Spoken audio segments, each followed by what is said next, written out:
put my left shoe, then right shoe. All of ex-players, and the players, they have these kind of things. They stay on the line, they pray before they go onto the beach. So then, when I was younger, and even today, I have these beliefs that, you try to do good things, to never harm people, try to do the good things, and then somehow I believe that this, how we call cosmic balance or karma or whatever, it will bring that to you the way you deserve. Okay, so that's my belief. That's why I'm always trying to pass that message to players, young players especially. I was younger and educated from my parents like that. Do never harm people, be good to the people. Every day try to make 2 good deeds, at least you will get 1 back. And these kind of beliefs I was, in that moment when I was mentioning that, I was saying like, what, it's a gut feeling. All my life I was making decisions depending on my gut feeling, what my gut saying to me.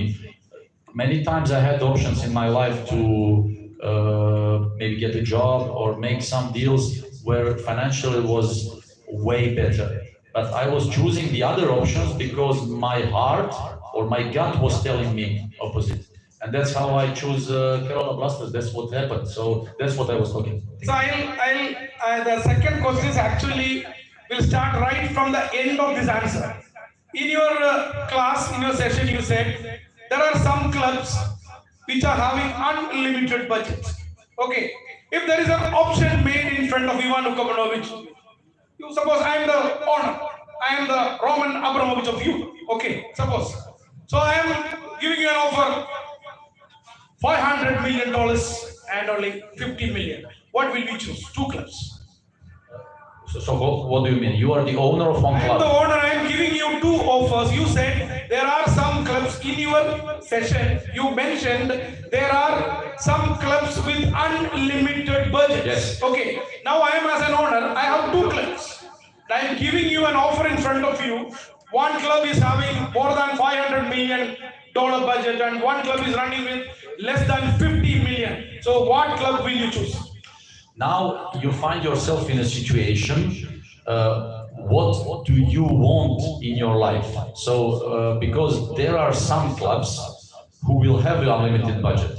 But for example, in a situation when you sit maybe sometimes in your life, maybe they will not have something that you have. And very often when they ask me, what's that? I say, but we have enough things what we need. So it means, if I'm happy in the place where I am, if you are happy with your contract, if you are happy with your environment, if you are happy with the conditions you have for your work, if you're happy with the conditions you have for you and your family, for your private life, if your all technical stuff, medical stuff, all the people are happy, then you find yourself in a situation, should we go for more money? And in that moment, we already have money. And then you find yourself in your life, but do you need more money? Because you have already everything you need for your private life, for your family, like I said. So you feel good. Why should you change? That's not the point. Now Dinesh Nair is with us, the director and founder of the AFC, and I am sure he is also having some good questions. I've got some questions which is more coach specific, although I understand. So we planned it in a way that Shaiju will look at the overview. But I completely agree with you, Ivan, about karma and about cosmic, because what goes out comes back. Yeah, it's a circle. It always comes back, and I completely believe. And I think it's a brilliant statement made by Ivan about having an outward look, not only me. As you said, outward looking outwards. I think it's brilliant. My question for you is, what is the difference between like an elite professional coaching and youth coaching? Because a lot of coaches here are coaching youth, grassroots. And so what do you think is the major difference between elite professional coaching and youth coaching? There is a great example in many European countries connected to national teams speaking about youth program.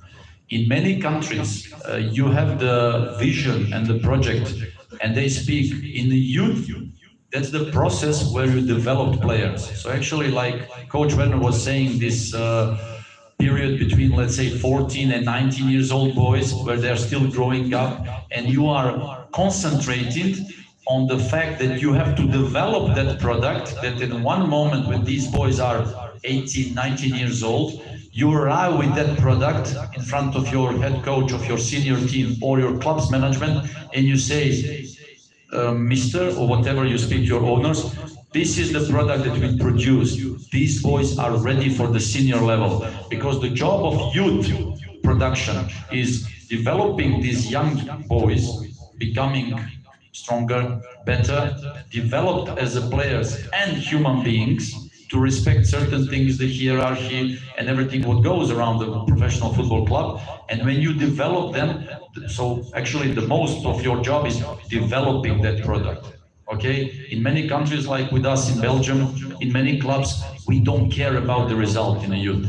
Okay, you can be the part of your best club, but we don't care if you lose one game in a small derby against, or what. We don't care. The most important thing that you develop as many as possible, these young potential boys, to be ready to participate later on the big screen and big picture of a senior level.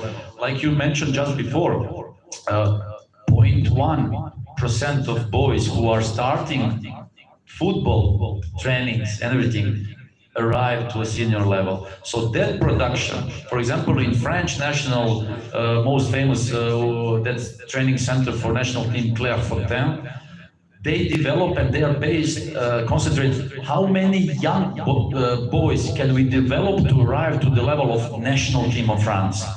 And then you go down a little bit, and then the clubs, they say, how many young boys can we develop to arrive to the senior level of our club? Because on the long term, I'll give you the example of my club in Belgium.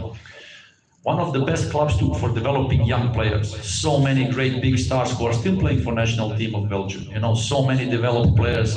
And then on the long term, when you say we are developing these boys, giving them playing time in the first squad, they go on a big screen, they go on a higher level.